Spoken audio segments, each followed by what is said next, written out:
National Weather Service in Chicago has issued a severe thunderstorm warning for northeastern Lee County in north-central Illinois, southeastern Ogle County in north-central Illinois, west-central DeKalb County in north-central Illinois, until 7:30 p.m.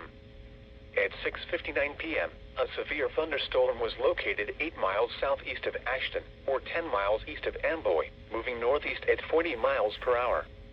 Hazard, quarter-size hail. Source, radar indicated. Impact, damage to vehicles is expected.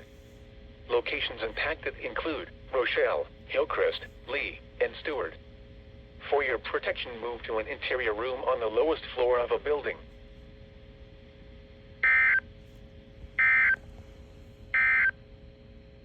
The